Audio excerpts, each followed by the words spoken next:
আসসালামু আলাইকুম এভরিওয়ান। তো আপনারা কেমন আছেন? আমরা তো ভালো আছি। তো আজকে হলো লাউ দিয়ে মসুরির ডাল দিয়ে রান্না করব। তো এই লাউটা রান্না করব। এই দেখুন এই লাউটা কুচি একটা লাউ আনছি বাজারে থেকে। তো এই লাউ দিয়ে এখন ডাল দিয়ে রান্না করব। তো লাউটা কাটিয়ে আপনারা দেখুন, পাশেই থাকুন। তো লাউটা এই যে কেটে নিতেছি, দেখুন গাইস। তো এটা আমি রান্না করবো আজকে মসুরির ডাল দিয়ে। তো মসুরির ডাল একটু ভিজাই রাখছি। তো বাচ্চারা তো শুধু মুরগির মাংসই খায়, আজকে চেষ্টা করি একটু ডাল দিয়ে লাউ দিয়ে যদি খায় তাই রান্না করবো। তো আমি লাউগুলা হলো আগে কাইটা নিই পিস পিস করে, চলতেছি চলে নিলাম। তো পিস পিস করে ছোট ছোট পিস করে কাইটা নেব। তো সবগুলো আমি কাইটা নিই, তারপরে আপনারা রান্না দেখাই। তো এই যে রেখে দিলাম, এভাবে কেটে নেবেন। তো পাশেই থাকুন, দেখুন। তো এই যে মসুরির ডালটা আমি ভিজাই রাখলাম। তো 5 মিনিটের মতো আমি ভিজাই রাখবো। তো এই যে ভিজাই থাকুক এখানে, পরে আমি সবগুলো কাইটা পরিষ্কার করে ধুয়ে নিয়ে আসি। তো ডালগুলো আমি এই যে ধুয়ে নিলাম, পরিষ্কার করে নিলাম।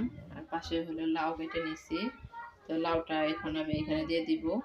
তো বাসি থাকুন, দেখুন। তো একটু হলুদের ফাঁকি দিয়ে দিলাম, ধনিয়া ফাঁকি করা হলে দিয়ে দিলাম। এখন লবণ দিয়ে দিলাম। তো এখন হলো লাউগুলো আমি দিয়ে দিব সিদ্ধ হওয়ার জন্য ডালের মধ্যে। ডাল সিদ্ধ হয়ে গেছে অলরেডি, অর্ধেক সিদ্ধ হয়েছে। এখন হলো লাউগুলো দিয়ে দিলাম। তো সবগুলো দিয়ে দিই। তো এখন এখানে হলো আমি কাঁচামরিচ আর পেঁয়াজ দিয়ে দিব, দিয়ে দিতেছি। কাঁচামরিচের পরিমাণটা একটু কম দিলাম, কারণ আমার বাচ্চারা বেশি ঝাল খায় না। এটা সিদ্ধ হোক, তারপরে এটাকে একটা সুন্দর করে বাগার দিব। তো সিদ্ধ হোক, পাশে থাকুন, দেখুন। তো লাউটা প্রায় সিদ্ধ হয়ে গেছে, আর একটু হবে।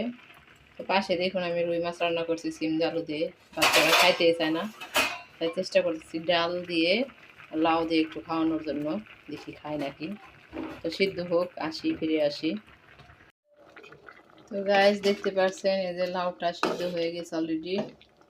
এখন আমি এখানে একটা ফোড়ন দিব। তো কড়াইটা গরম করে নিতেছি, তেল দিয়ে দিই। তো এই যে তেল দিয়ে দিলাম, গ্যাসটা বন্ধ করে দিয়েছিলাম, আবার চালু করে দিলাম। তো এখানে আমি একটা শুকনা মরিচ দিব ভেঙে। তো এখন আমি এখানে শুকনা মরিচ একটা দিয়ে দিলাম ভাঙা, এটা তেজপাতা। আর এখন দিয়ে দিব রসুন কুচি।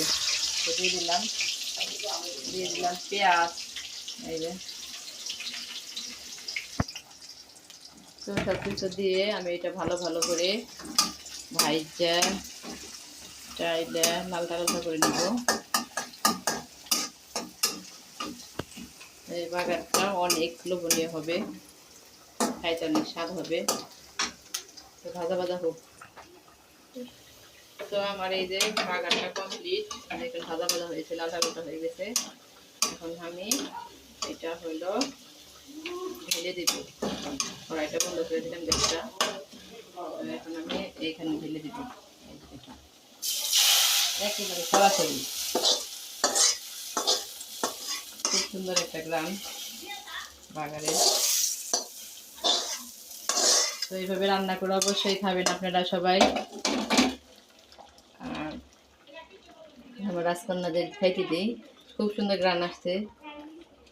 তো রান্নাটা কমপ্লিট। তো রান্নাটা কমপ্লিট হয়ে গেল। তো এখন হলো আমার রাজকন্যাদের খাইতে দিব। দেখি এভাবে ডাল দিয়ে রান্না করলে খায় নাকি। অবশ্যই খাবে না কেন। এই দেখুন কত নরম হয়েছে, এই যে লাউটা দেখছেন, দেওয়া মাত্র এই যে সিদ্ধ করে তারপরে হলো বাগারটা দিয়ে দিলাম। মুসুরির ডাল দিয়ে লাউ রান্না হয়ে গেছে কমপ্লিট। তো পাশেই থাকুন, দেখুন আমার রাজকন্যাদের খাইতে দিই, পাশে থাকুন।